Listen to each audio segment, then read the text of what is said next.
Hi, Daniel D, Ventriloquist here, and Hadley. Yes, I know you're there, Hadley. Just relax for a minute. I'll introduce you and get you to do some stuff in a little while. Okay, because we're actually talking today, Hadley, about presentation style. All right, yeah, presentation. What's that? Well, I'll explain it. Comfortable? Oh, yeah, comfortable. Yeah, thank you. That's very nice. That's good manners. It's nice when they have good manners. So, we talked about in our last video that we would come on to presentation style. Now, I can't tell you what your presentation style is going to be, and I certainly can't. No, that's right. Well, I mean, do I tell you what your presentation style should be? Well, you try, yes, but do you listen? No, not really.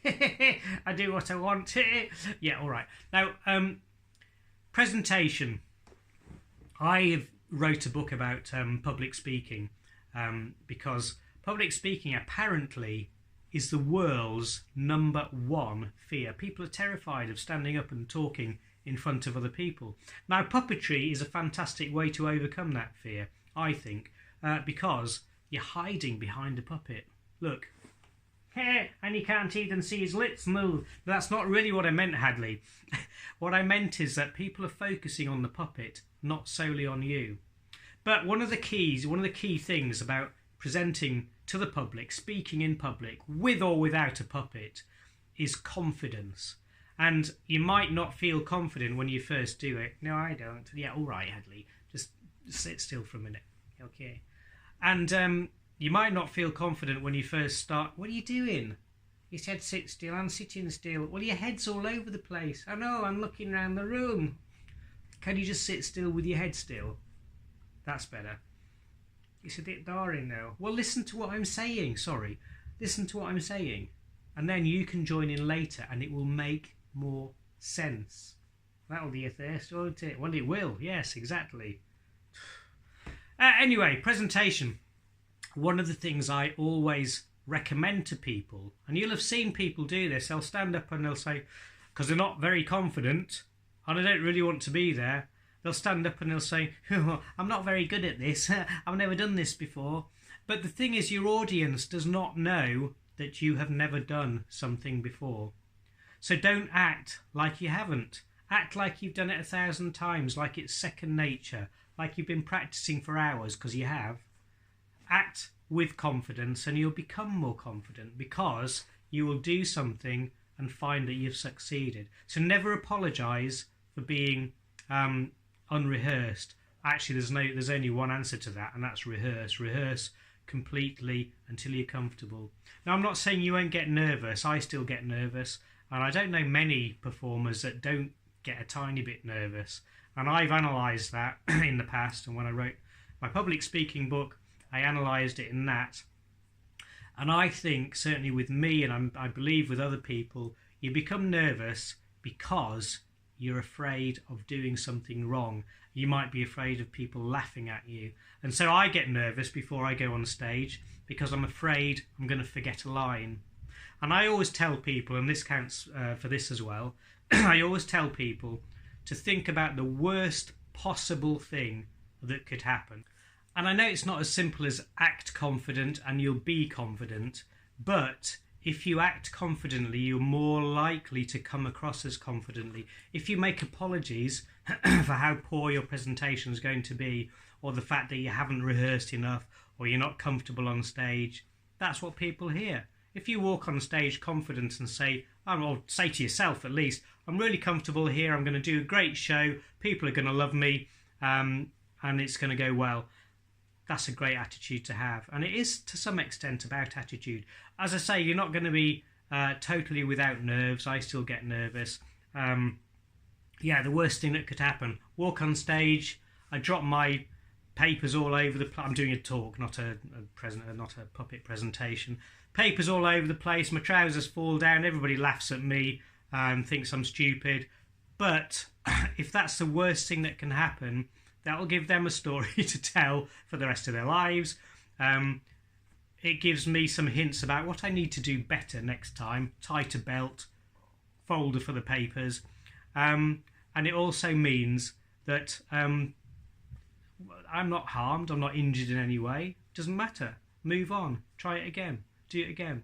Don't apologise. You're there to entertain, to perform, to make people's lives more enjoyable, if you like. Or as Lena says in Singing in the Rain, their poor little humdrum lives make them slightly better. So go in with that attitude. You're there to entertain, and entertainers don't apologise as they walk on stage. They enjoy being there. Oh, also, if you get something wrong, this is one of my rules of thumb. If you get something wrong, your audience doesn't know that. They haven't written your script. They haven't read your script. They've never seen your script. They may or may not have seen you before. They haven't seen your puppet. It's a nice thing working with puppets, because puppets can make mistakes and get away with it. You can blame them. So don't worry about the fact that, or the possibility of making mistakes. Don't worry about that. So let's get on. That's all general stuff, whether you're speaking in public, whether you're acting, whether you're performing with a puppet, whether you're singing a song. That's relevant to all those things. But let's think now about ventriloquism. I'm not going to go into all the intricacies of how you get your puppet out of its bag, or do you walk in from the side of the stage with the puppet, or I'm not going to talk about those things, because that will actually vary, firstly depending on you and your show and how you're doing a show. Secondly, it will depend on your puppet, and thirdly, it might change from venue to venue, from show to show, depending on what you're doing. For example, I've got an Axtell cockatoo, and he sits on a third arm illusion, so it's quite tricky to put on and off when you're on stage. I do have a way of doing that, but when I first started using him, I walked on stage wearing that third arm illusion and the puppet, so I was all prepared. So I didn't get him out of a bag. Sometimes I'll get Hadley out of... Usually I'll get Hadley out of his box. If you've ever seen Nina Conti in one of her shows had a variety of bags all over the stage, each with a different puppet in, and she got a different one out of each bag. Personally, I wouldn't want to do that. I like everything close to me and easily accessible, and also a little bit hidden. I don't like people to see the behind the scenes workings, if you like, of where my puppets are coming from and how I'm going to be operating them. But that's what I mean. You need to develop your own style and your own way of bringing your puppet onto stage. Now, the important thing, though, that I would recommend, whatever puppet you're using, however you introduce them onto the stage, the important thing I would recommend is that as soon as your hand is in your puppet, he comes to life. So you could, for example, let me put Hadley down for a second. He's totally inanimate now. You can't even see him. But I can assure you, he's totally inanimate. He's not saying anything. He's not doing anything. He's not speaking to you. He's not speaking to me. No interaction.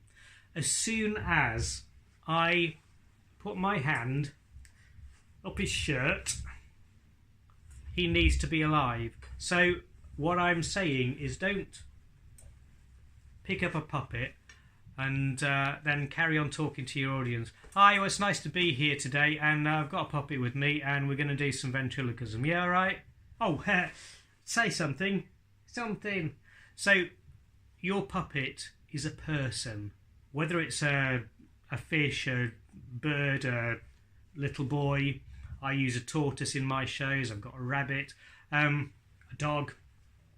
As soon as you are in charge of your puppet, he needs to come to life. He doesn't have to be saying anything. Let's just try that again with a bit of life. So Hadley's down now. Totally active. Ladies and gentlemen, can I introduce you? In fact, this is what I always do. Ladies and gentlemen, I've got a friend with me here today, and would you welcome him? He's a bit shy, but I know if you give him a warm welcome, he'll be up to the job. He'll love you. He'll love you. And that's what we need. So, ladies and gentlemen, can we just practice? Can you say hello to Hadley? I'm going to count to 3. 1, 2, 3. Hello, Hadley. Fantastic. Although you weren't saying it, were you?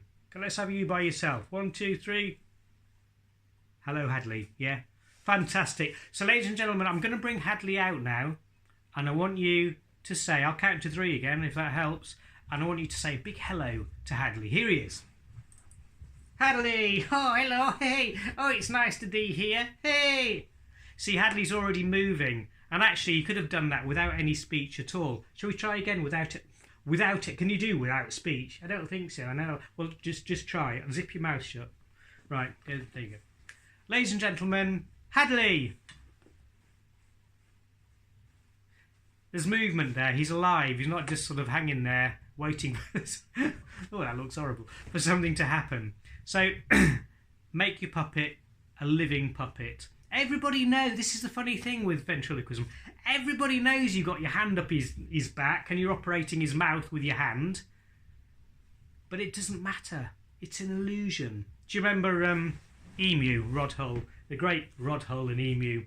Everybody knew that that was a false arm that went over Emu's back, but it didn't matter because it's what Emu did. That matter. You don't remember Emu, do you? No, I don't know what you're talking about. I'll find some YouTube videos. All right, okay. Are they funny? Yeah, they're really funny. Yeah, he was a great man, was Rod Hull. Anyway, let's get back to the present, shall we? So make your puppet live. One of the things about puppets is that there's got to be some movement all the time. Because again, let's think about you and how you interact with friends. When your friend is talking to you, you don't just sit there and go,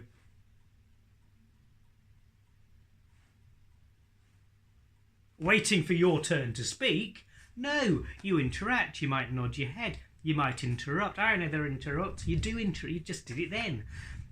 You might offer a suggestion or whatever. You're moving. You might even get up and walk somewhere else. But there's always movement. And what I want you to do actually is be an observer of people. I'm sure actually you're already one of those. But observe people. Observe how they interact. And we all do that differently. I often say that I'm sure I'm part Italian because I'm a very tactile person. I'll touch somebody on the shoulder or the arm or, or whatever. British people aren't supposed to do that, But observe people, how they interact with each other. Also observe ventriloquists. What are their puppets doing when they're on stage? How are they interacting with them? And think for a moment about silence. Because Hadley can interact with you, the audience, without saying anything. And he'll do that. He'll laugh silently. And the audience will actually laugh. Because he's interacting with them. They respond to him. So think about how your puppet interacts with the audience. Think about how he interacts with you. When you talk to your friends, do you look over there? Yeah, lad, I was watching this really good programme last night on TV. No, you look at each other's eyes. Even when you're on the phone, you behave as though the person is in front of you.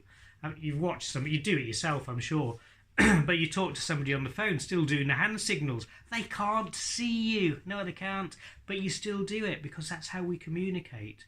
So that's how I want you to do it with your puppet. Hadley actually uses his hands a lot. And we'll talk about Rod's another time in another session when we talk a bit more about puppetry. But Hadley he'll use his hands. He'll use them in the conversation, but he'll use his hands, or he'll shake his head and touch his head like that because he's frustrated about something. Oh no! Or he'll put his head in his hands because he's sad or thinking about or whatever it is. But he's mobile. He's using not just his head, but all parts of his body. So Hadley, by the way, and we'll do a video about this, but Hadley always stands next to me on a stand, which is not unique, but it's unusual. A lot of puppets are seated on something. But Hadley stands, and he always has done, because I think it's nice that he has that interaction. And there have been times when I've positioned his feet differently so that he has a different effect, so he can lean on me when we're on the stand or when he's next to me on his stand. And those are the sorts of things that you can think about to make your act, your interaction with your puppet and your interaction with the audience slightly different to other people. So Hadley, yeah, are there any aspects of the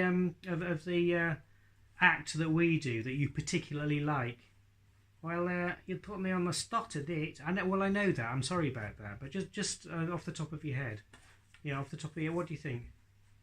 I've only got hair on my head. Yes, I know that, but it's an expression, Hadley. Just think of something that you really like to do when you're on the stage. oh, I like to, well, I like a cup of tea, really. That, you know, they bring me a cup of tea. No, you don't. It's not nice. What? Yes, all right. And I don't like another thing. What's that? You keep me in the docks. He does. He keeps me in the docks, you know. He does. Are there any social workers out there? Stop it, please. Interaction. So that's really important. Work on that. I can't tell you how to do it because you need to develop your own style. But if you want any advice or any feedback, send me a little video and we can talk about it. I'll give you advice about what I think or tell you how I think you could develop your particular interaction or whatever. But everybody's different. Everybody does different things. And I have to say, I'll watch ventriloquists and there's things that I don't like. And there's other things I absolutely love. And I think, oh yeah, I like the way you've done that. Yeah, I really do. It's good, isn't it? It's really great, yeah. So that's how your presentation skills can be developed. So we're going to go on in the next video to think about voice and the differentiation between his voice and your voice. That's right, yeah. I know, okay. See you later then. See you later, bye.